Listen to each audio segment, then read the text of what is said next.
This morning, Mercy Health nurses are set to go on strike in just about an hour. We'll take a look at their demands.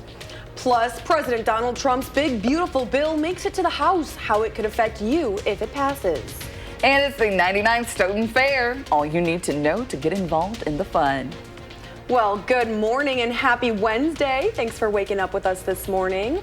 I'm Michelle Renee Quinn. And I'm Kyrie Lee. Hope your Wednesday is off to a good start.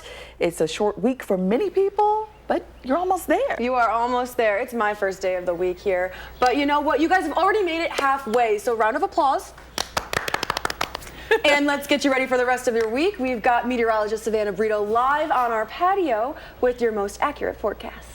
Good morning, guys. Thank you. We're tracking a little bit of fog, but not across Madison. We're waking up to a lot of sunshine here, but there are a couple low visibilities just down to 1/4 of a mile in Lone Rock and also 3/4 of a mile in Boscobel, 7 in Black River Falls and Platteville. The rest of us are up to full visibility. Not expecting that to expand further east like we saw 2 mornings ago. It's not a bad start. We're at 63 in Madison. Most of Dane County and southern Wisconsin is in the lower to mid 60s. It's a little bit more humid than this time yesterday. That's the difference that we're going to see through today, with warmer temperatures also later this afternoon. And we do have an isolated chance for storms. Most of the area will stay dry. If we are able to see those storms, gusty winds and hail are going to be the threats should those go severe. We'll show the outlook and show that on Future Track coming up. Savannah, thank you. In just about an hour, nurses at Mercy East Clinic in Janesville are set to go on strike. The strike is set to begin at 7 a.m. outside the clinic. UAW Local 95's president told News 3 Now in a phone call that the nurses who voted on authorizing the strike are looking for wage increases that keep up with continued inflation. Everything has gone up. I don't have to tell you, and everybody can see it. You go to the grocery store, you go everywhere. Mercy Health's vice president says in a statement, quote, "We have always treated our 137 partners at Mercy Health East in a fair and equitable manner, consistent with our other 8,000 plus employee partners. Unfortunately, the union has rejected our offer." The healthcare provider did not provide the specifics of their latest offer. Today, the House is working on President Donald Trump's sweeping budget bill following the Senate's narrow passage. House Speaker Mike Johnson says he wants a final vote by tomorrow at the latest so President Trump can sign the bill before Friday. The legislation extends the 2017 tax cuts, increases the child tax credit, and temporarily lowers taxes on tips and overtime. Republicans need all but 3 votes in the House to pass the measure, but fiscal conservatives are concerned about the deficit impact. The Tax Policy Center reports that 60% of the benefits from the 2017 tax cuts go to the wealthiest 20% of households. The Congressional Budget Office warns the bill could cause millions to lose health insurance and make access to food stamps more difficult. Wisconsin Senator Ron Johnson was one of the fringe votes that made it possible for the bill to pass the Senate. In a statement, Johnson said, quote, "While the bill is a step forward, we have only just begun the difficult task of reducing spending, and there is still a long way to go." A rigorous effort will soon be announced to review every program and every line of the federal budget, looking for ways to reduce spending to a reasonable pre-pandemic level. Senator Tammy Baldwin is also releasing a statement saying in part, "I am disappointed, I am disgusted, but I am also fired up and ready to keep fighting alongside every Wisconsinite who believes we can do better, to give hardworking families a fair shot and stop tilting the scales for the wealthy and well-connected." Meanwhile, in La Crosse, demonstrators gathered to protest the bill. Protesters were heard chanting, "Hands off SNAP, hands off Medicaid." A bystander says the group was marching to the constituency office of Congressman Derek Van Orden, who said he would support the bill. The Madison School District will receive millions of dollars less than last year from the state's general aid allocations. That's according to estimates released by the Department of Public Instruction. Our Maddie Heimsch breaks down how that decrease in state funds will make its way into the classroom. Last year, the Madison Metropolitan School District received $61 million in general aid from the state of Wisconsin. This year, they're expected to get just $49 million. That's about a 20% decrease in the main source of aid the state gives our schools. But while it may sound catastrophic on paper, MMSD leaders say they're not worried. We knew our aid was going to be decreased, right? So we accounted for it already. Bob Soldner with MMSD's Financial Services says Madison schools don't rely too heavily on that general aid. We're a district that's reliant 90% on the property tax. But some do. And while 135 districts are receiving more money than last year based on the estimate, 277 of them are getting less. Those amounts are determined by property values, enrollment numbers, overall costs, and other factors. How many kids are coming in and out of the district? How many kids have specific needs? It can also be impacted by whether or not you've had a recent referenda. And can be spent at the discretion of the district. It's for teacher salaries, it's for new curriculum, it's for facility maintenance, it's really for any school costs. But whether or not districts make out better than the year before, educators say it's all a stretch because it's coming from a state budget that doesn't meet the demands of public education. It's a good step, but it's still a far cry from what the legislature needs to provide. There's going to be more referenda, more belt tightening, and more widening of the existing gaps across our districts. DPI will officially certify the aid amounts in October. In other news, a Madison man faces charges after he ran into Lake Monona while trying to escape police after stealing a bike. A 911 caller told Madison police someone stole their bike, and that's when officers found Brandon Reuter at Old Brick Park with the bike. Police say he pedaled away, abandoned the bike, then ran into the lake. Police took him into custody later. He's been charged with several charges, including theft. Police are investigating after a crash in Middleton left one person dead. The crash happened just before 8 in the morning on Friday at the intersection of North High Point Road and Cobblestone Circle near the VCA Emergency Vet. First responders took the victim to the hospital where they later died. The driver of the vehicle is cooperating with the ongoing investigation. A Stoughton woman faces first-degree attempted homicide charges after police responded to a domestic disturbance. Officers arrived at a home on South Page Street yesterday morning and found a 34-year-old woman armed. Police arrested the woman without incident. They say a man suffered substantial injuries and was taken to a hospital for treatment. The woman has been booked into the Dane County Jail. A Milwaukee neighborhood is shaken after an explosion from a homemade bomb damaged several garages. Take a look at this here. Caught on camera Saturday, a Honda Pilot comes to a stop in an alley before someone gets out and appears to put something on a parked car. The Honda drives off as the object detonates. Brittany Ortiz-Jurek came out of the house to find her car heavily damaged. There were pieces of tennis balls everywhere. They caused damage to our vehicle. This is our family vehicle. They also caused damage to our garage and to the neighbor's garage, and everyone is pretty shook up about it around here. Right now, police are referring to the tennis ball bomb as an illegal firework. The ATF has in the past issued warnings about the homemade devices. They classify the tennis ball explosives as an illegal destructive device.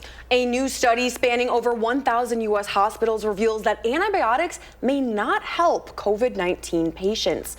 Researchers examined 500,000 COVID patients from 2020 to 2023 and found no benefits from antibiotic treatment. In fact, unnecessary antibiotics could potentially cause harm and contribute to antibiotic resistance. Dr. Michael Puglia from UW School of Medicine recommends patients ask their doctors if antibiotics are truly necessary. He emphasizes that not all infections require these medications. You know, I always want to empower patients to have these discussions with their providers and say, you know, is this a virus? Do I really need an antibiotic? And just kind of, it's always okay to ask and have that conversation and make sure that the treatment is being tailored to your specific situation. COVID patients currently receive antibiotics in up to 30% of hospital admissions. As a result, this research challenges current medical practices and highlights the need for more targeted treatment strategies. You're probably planning on catching some sun this Independence Day weekend, but if you take medications, please keep an eye out. They might put a damper on the fun if you're not careful. Common arthritis and diabetes medications can cause sun sensitivity. You should also take care if you're having a margarita or two to celebrate. Some antibiotics can cause severe illness when mixed with alcohol. Doctors recommend always double checking any warnings on your medications to ensure they're safe for fun in the sun. Getting ready to hit the trails this 4th of July weekend? If you're breaking out the UTV or ATV, the Wisconsin Department of Natural Resources is encouraging you to make sure you stay safe. 19 people have been killed this year in ATV and UTV crashes. Most of them were not wearing seatbelts. They had alcohol and speed also involved as a contributing factor. Now, the Wisconsin DNR reminds you to drive sober when using an AT or UTV. Additionally, you should make sure your vehicle is legal for use. If your UTV is too wide, over 65 inches. It is not road legal or safe. And you can contact the DNR customer service with questions about your ATV or UTV's legality. The city of Madison is one step closer to achieving its goal of 15,000 new homes by 2030. That's after new data shows that 1,000 new homes have been completed this year. The city says they now have 4,000 homes under construction. More than 1,000 will be affordable housing units. Those are for people that make 60% of the city's median income. Next week, more than 50 young musicians will start on an international tour to represent Madison on the world stage. The Wisconsin Youth Symphony Orchestra, WISO, will tour for 10 days through Portugal and Spain to perform in a range of venues. That includes performances at the renowned Granada International Festival of Music and Dance. WISO music director Kyle Knox says that the tour is more than a performance opportunity. It's an act of cultural exchange and a milestone in a young musician's growth. WISO's last international tour took place in 2019. Happening today, it's the first day of the Stoughton Fair. Festivities start bright and early this morning at 8:30 with the first judging. You and the whole family can head out to 400 Mant Parkway to get in on the fun. Of course, there will be plenty of exhibitors from crops to cows alike, and judging doesn't stop there. You can even enter your crafts or home furnishing for award consideration. There will be also food and activities like a game of bingo with the Stoughton Mayor tonight at 7. The official opening ceremony begins today at 5 p.m. and the fair runs until the end of Sunday. So if you can't get out today, you do have plenty of time to make plans for the weekend. Yes. Ducks, the cows, the goats. Looks All fun. the animals. All the things. All the Absolutely. things. Yes, there's a lot going on between the Stoughton Fair, then Monona's Community Festival kicks off Yep. tomorrow. I know the girls definitely are excited to get out there for the rides. So, Oh yeah? Okay, yes. that's a fun weekend plan. Yes, so definitely that. Then of course there's fireworks throughout the week. Yeah, I was going to say, so many shows going on Lots throughout going southern on. Wisconsin. Yeah. Yes. And I think our weather is going to cooperate for most of those plans on the 4th. We do have a couple of stats to talk about regarding the hottest and coolest we've seen on the 4th of July. I'll have that coming up. And coming up in your morning sports, the Badgers are out at the duck pond. How the first pitch went.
watching News 3 Now this morning. Moving forward.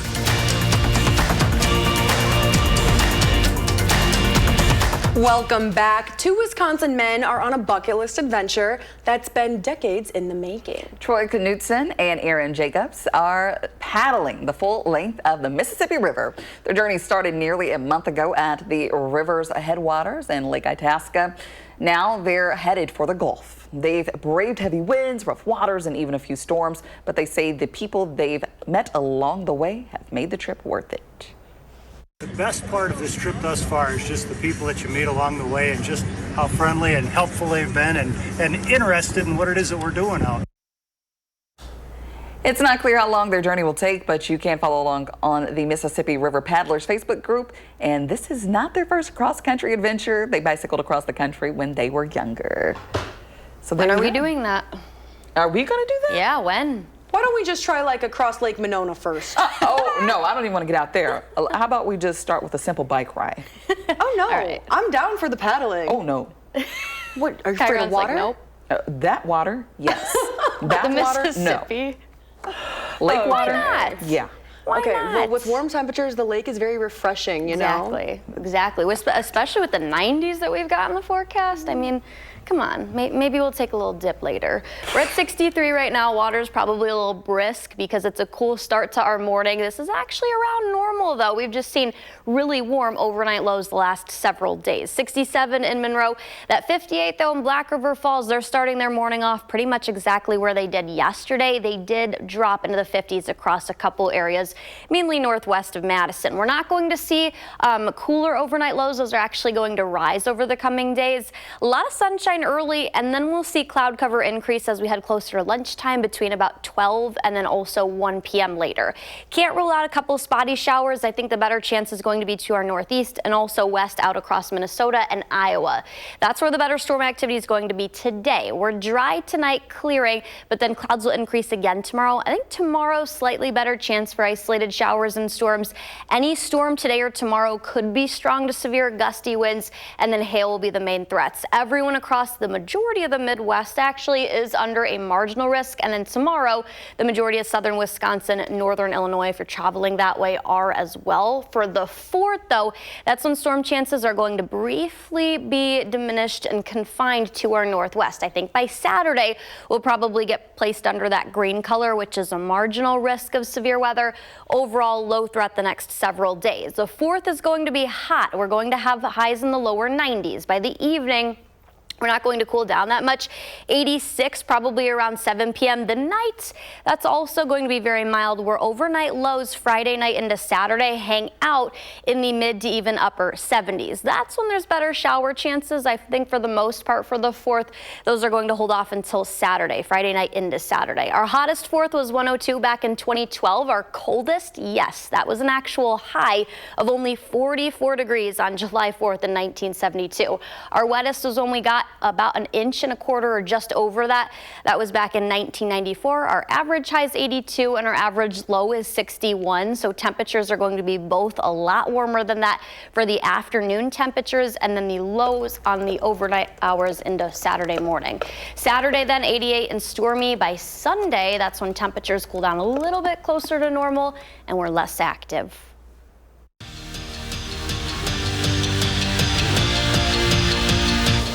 The celebration summer continued for the Wisconsin women's hockey team. The Badgers were out at the Duck Pond showing off their latest national championship, and even Kelly Gorbatenko threw out the first pitch. And as far as the game goes, well, the Nightmares were hosting the Habaneros, and the second inning was a good one for the home team. Ava Carroll at the dish with 2 aboard, and she smacks one right back up the middle. That caps off a 3-run frame.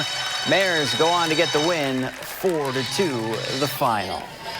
Well, Dame time is officially over in Milwaukee. After 2 seasons with the Bucks, the franchise has decided to waive Damian Lillard and stretch out the remaining of his $113 million on his contract over the next 5 seasons, or they'll pay him $22.5 million per year. That move was made so they could bring in Miles Turner to the tune of a 4-year, $107 million deal. Turner spent the last 10 years as a Pacer. He averaged nearly 16 points and 7 rebounds last season while shooting a career-best 39.6% from three-point range.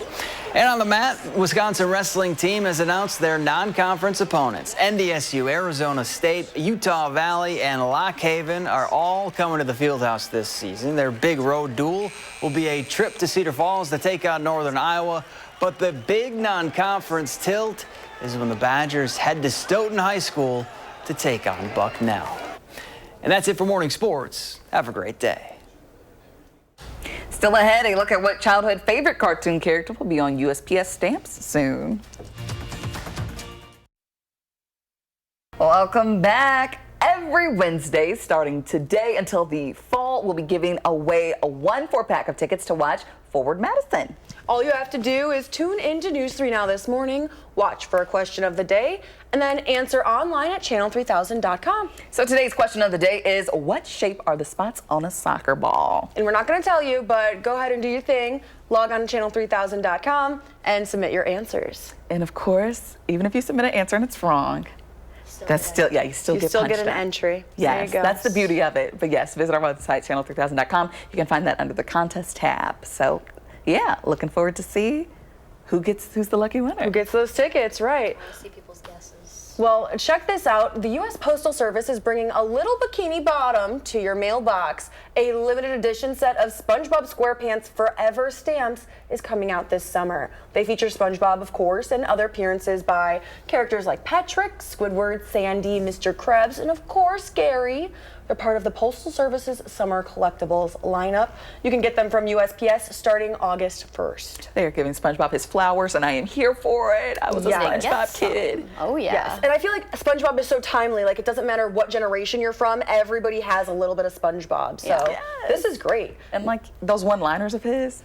Oh, yeah. The GOAT. And do you guys remember the episode about the pickles? There was a pickle Kevin, I think you mentioned. No, that's a different one. Oh, there's a little like the flounder with the pickles under his tongue. Yeah, if you've seen it, if you know, you know. There yes, you go. The pickles under his tongue. That's the episode I'm talking about. That's actually hilarious because July is National Pickle Month. So to celebrate, drive-in fast food chain Sonic is teaming up with Grillo's Pickles to roll out a limited edition pickle-inspired menu. That flounder would have loved this. It includes new burgers, slush, tater tots, and fries. You can order a combination of all of them as part of what Sonic is calling a Big Dill Meal.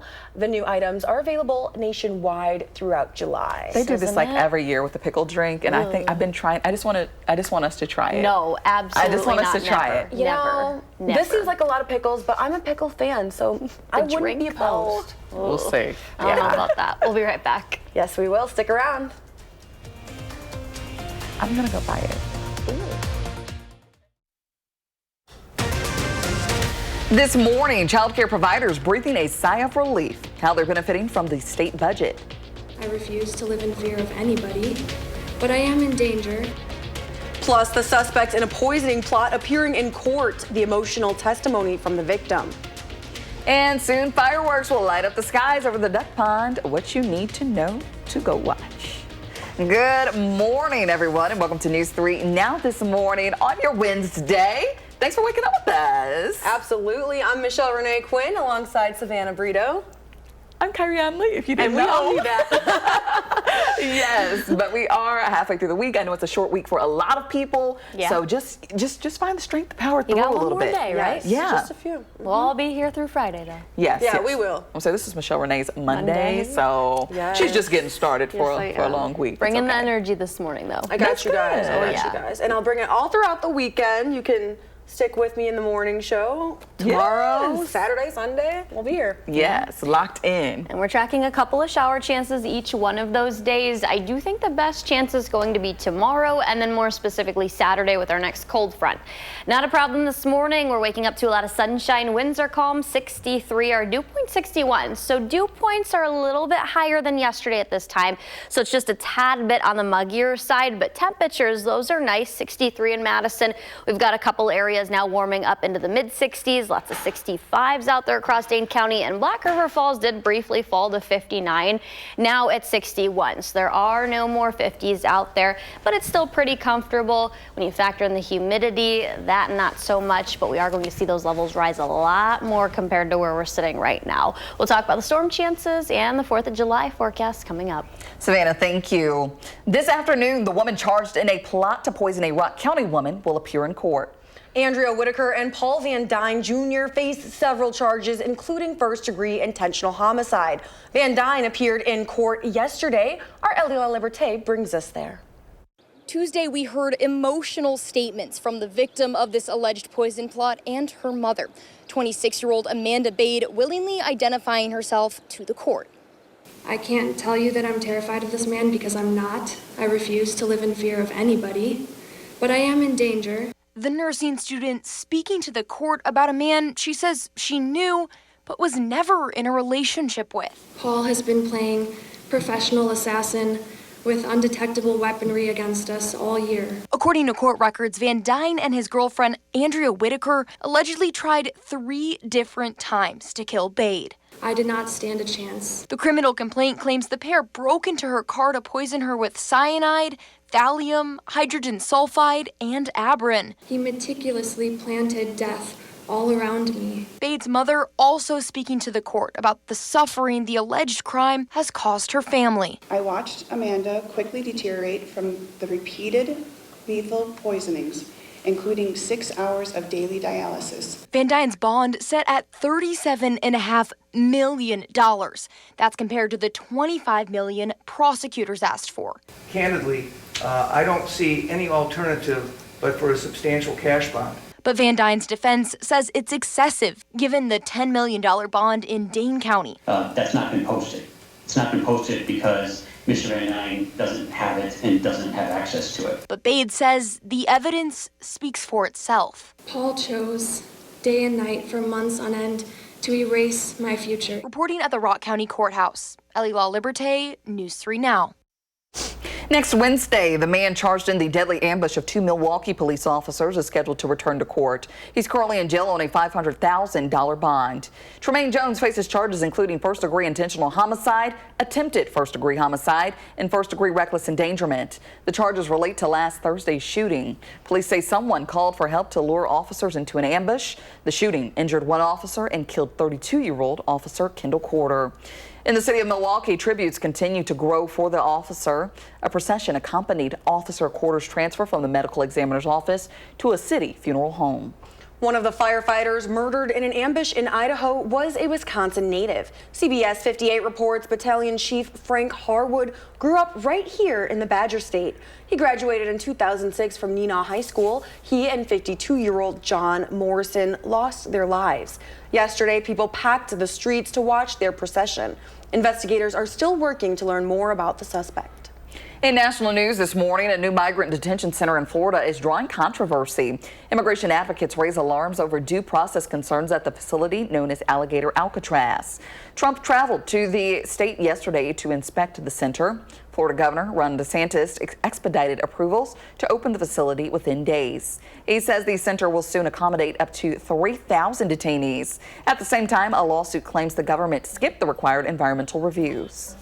This morning, jury deliberations continue in the sex trafficking trial against music artist Sean Diddy Combs. Here you can see the court departing after yesterday's partial verdict. Jurors said they were able to agree on verdicts for 4 of the 5 charges, but that jurors have unpersuadable opinions on both sides for one.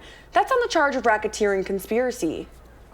And overnight, Paramount, the parent company of CBS News, agreed in principle to settle a lawsuit filed by President Donald Trump and a Texas congressman over edits to a 60 Minutes interview last year.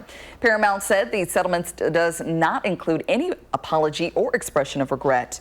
The company also announced that 60 Minutes will start releasing transcripts of interviews with U.S. presidential candidates in the future, although some content may be redacted for national security reasons. The settlement funds will not go directly to the president, but will cover legal fees and support a future presidential library. In continuing coverage of the state budget, child care providers feel relieved after the legislature approved $330 million in child care funding. Like many providers across the state, Heather Murray at Art House Preschool was bracing for the end of pandemic-era funding, which expired Monday. She says a lot of her colleagues were preparing to close their doors. Now, with the new budget, providers are going from $0 in future support to a combined $330 million under a new deal between Republicans and Governor Evers. I would say, at least for the next year, they are going to have their doors open. We still have a lot of things to fix, but it's wonderful to get that kind of support. I get to tell my parents that I will not be raising tuition this year. The budget also includes the largest increase for the University of Wisconsin system in nearly 20 years. Lawmakers approved over $256 million over 2 years for operations and $840 million for capital building projects. However, Democrats criticized the Republican-backed $1.5 billion tax cut. They say it provides minimal benefit to middle-class families while property taxes increase. The second Concerts on the Square of the year happens tonight. You'll see some familiar faces there. Our Chris Stanford will be live at the event alongside News 3 Now's Sarah Carlson. Today's theme celebrates liberty. Be sure to bring a blanket, a chair low to the ground, food or drink, and enjoy the music. Food vendors will be on site, or you can reserve a table with catering. You can claim your spot on the Capitol line starting at 3 p.m. The music begins at 7. Tomorrow, celebrate the 4th of July with a fireworks showdown at the Duck Pond. The fireworks will begin after the Mallards game around 9:30 p.m. tomorrow. Everyone will be able to come onto the field, but you do need a ticket. If you don't have one, you can still watch from Warner Park. On the 4th, there'll be another fireworks show after the Nightmares game. Then on Saturday, the Mallards are rebranding to the Neverminds. That's for a special event in honor of the Nirvana album produced right here in Madison 35 years ago. If you plan to attend the show tomorrow, be prepared for likely delays. Madison police warn of heavy traffic, bus delays, and parking restrictions from 9:15 p.m. to 11. A traffic plan will start just before the show ends on North Sherman Avenue and Northport Drive. Vehicles will be allowed to go straight or turn right only. Police also ask people to keep pets inside during the show. So if you're getting out there, it's going to be busy, but the fireworks are going to be bright and beautiful. They are, and I am jealous, so be sure to take lots of pictures, send those in. We love to see them, and we will get you started so you know what's coming up for that show. Yes, that's right. So let's check on Savannah to see what people can expect if they're headed out there. Guys, I do think we'll have to deal with a couple of spotty showers today, tomorrow, and especially for the 4th for those fireworks shows. We'll time out all that out and have an update on the warmer temperatures headed our way. Also ahead, do you think you work at the best place in Madison? How you can let everyone know. Stick around. You're watching News 3 Now this morning. Moving forward. We're starting the day off pretty nice. Got a little bit of fog, though not as dense as 2 mornings ago. In Madison right now, not experiencing that, but Boscobel's down to 3 miles of visibility and Lone Rock is down to 1. I don't think that's going to spread east, and most of those visibilities are actually starting to lift. Those areas were down to 3/4 and just 1/4 of a mile, and now up a little bit from the last hour. We're at 63. Most of our temperature is a little bit warmer than normal in comparison to yesterday. It's also a little bit more on the humid side. We don't have any 50s out there anymore. A couple areas, mainly up near Camp Douglas and Black River Falls, did briefly fall to that. A lot of sunshine expected today, but maybe some storms by late afternoon, early evening. I think clouds are going to increase around lunchtime, and then those spotty shower chances come into play. I think the best chances out across Minnesota and Iowa later and tonight. We clear out briefly tonight into the start of tomorrow morning, and then more cloud cover, and I think our better shower chances are going to be Thursday. That'll mainly be west of Madison, some spotty ones across northern Illinois as well. And that'll continue into the nighttime hours and early Friday morning to start the 4th of July off.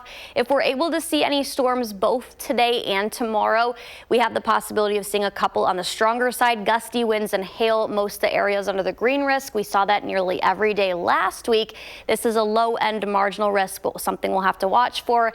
And tomorrow, ultimately for the 4th, the best chance for storms is going to be well northwest of here, up towards even northwest of the Black River Falls area, out across Minnesota. I do think for the 4th, definitely going to be a hot and muggy day with temperatures topping out in the lower 90s. By 8 p.m., the temperature comes down a little bit, around 86 then. We'll be into the lower 80s by 9, and then upper 70s still near 80 by 10, when some of those fireworks shows will either be getting over, some of those underway. Most of those shows start around 9, 9:30, some as late as 10. I think the rain, better chances are going to hold off until late Friday and more specifically Saturday with the next cold front. Definitely going to be the stormier part of your weekend between Friday, Saturday, and Sunday. Sunday looks better after that front does pass. A little bit cooler, still comfortable. And our dew points, those are finally going to come down on Monday, so it'll be a lot more comfortable next week.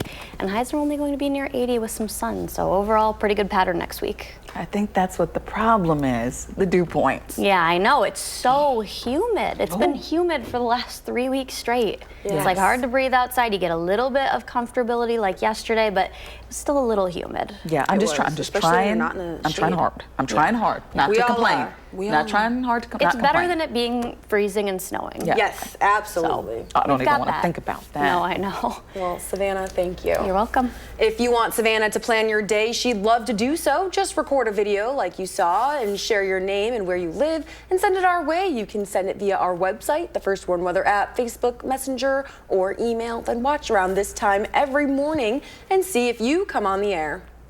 An appliance store in Milton closed its doors with no notice to its customers. News 3 Now's Jalen Banks spoke to one family who's already paid thousands of dollars for appliances they have yet to receive. Shumway Appliance in Milton closed its doors last month without giving any of its customers a notice. I had the chance to catch up with one family who's now out thousands of dollars.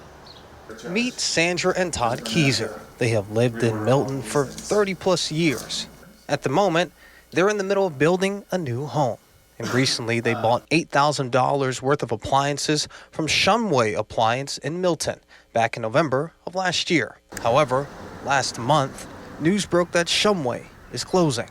Found out a couple weeks ago, 3 weeks ago, that they closed the doors. I guess this wasn't on our radar. And when we found out, then we started investigating. We have not been able to find any more information out. And the Keysers say they, among others, were given no notice of the closure and are now out of both money and appliances that they paid for. It's it's a little disheartening. Like we said, we really try to shop locally. Out to the community via Facebook group just to ask how many other people were impacted, and I heard from about 25 different families, and the total's a little over $50,000, but that is just the people who have reached out to me. Our Call for Action team reached out to the former owner of Shumway Appliance, but has yet to receive a response. For now, reporting in Milton, Jalen Banks, News 3 Now.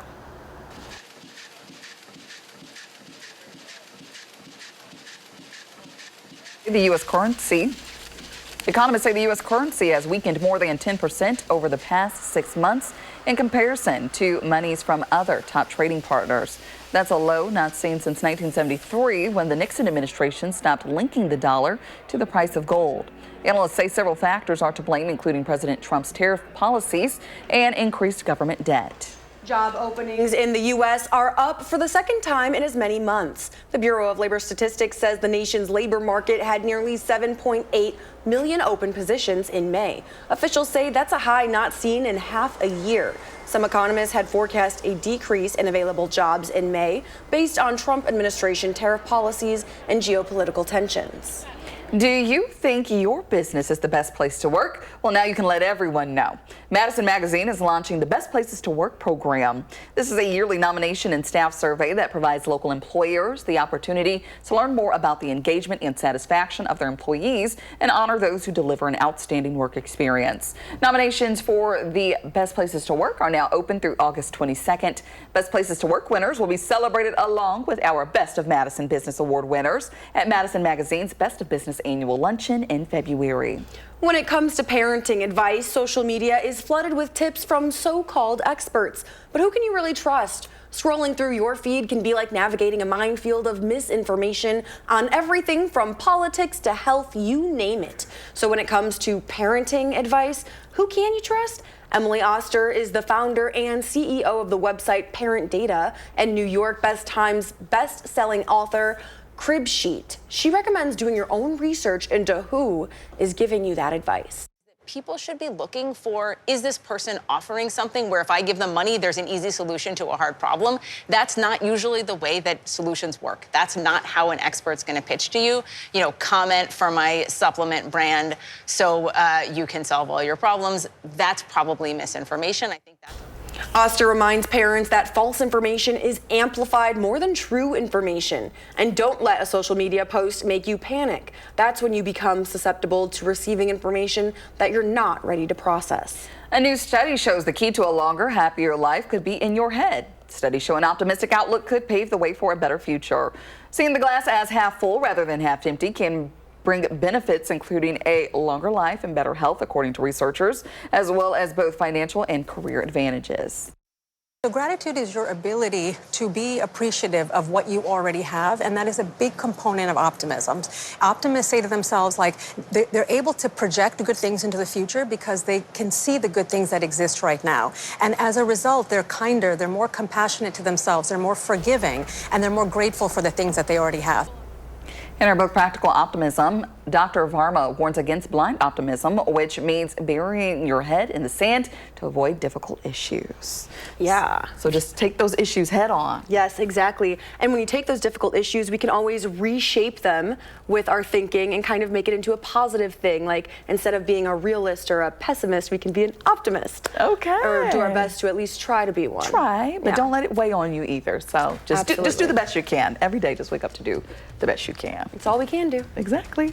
Well, coming up on the morning sprint, how your pregnancy diet could affect your child. But first, if you have a little kid turning 3 soon, please let us know so we can share their picture on TV. You're watching News 3 Now this morning. Stick around.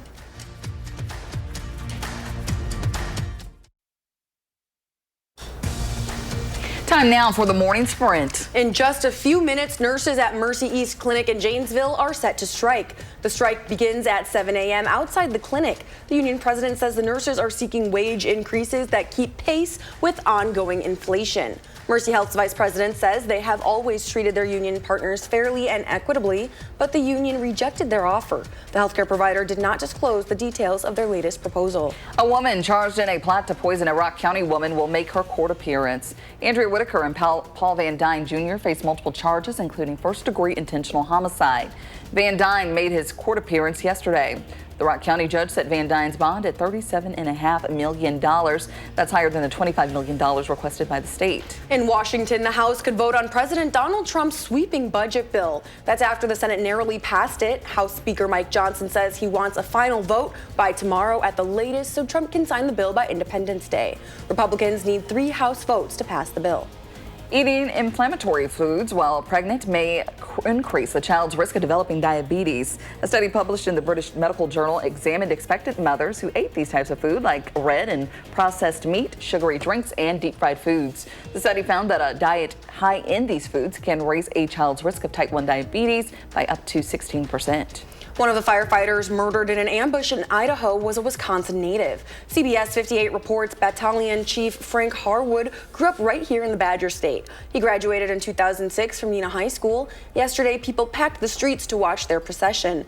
Investigators are still working to learn more about the suspect. The second Concerts on the Square of the year is tonight, and you'll see some familiar faces if you go. Our Chris Stanford will be live at the Concerts on the Square alongside News 3 Now's Sarah Carlson. Today's theme is Celebration of Liberty. You can mark your spot on the Capitol line starting at 3 p.m. The music starts at 7. Well, temperatures are back into the mid to upper 80s. We do have a couple of isolated chances for showers and storms. The best chance over the next several days, Thursday, and then again on Saturday ahead of a cold front. Temperatures, they're going to be in the lower 90s for the 4th, upper 80s for Saturday, and then the mid 80s on Sunday. Friday looks okay, just warm and muggy with a couple chances for showers. Saturday probably going to be pretty heavy as far as the rain goes, and then Sunday looks better. All right, so a lot to watch out for, but overall, looking pretty good. Yeah, especially next week. All right. Looking forward to it. Thanks for watching News 3 Now this morning. Coming up next is CBS Mornings. Our next newscast is at noon. You can find us streaming 24/7 on Channel 3000+.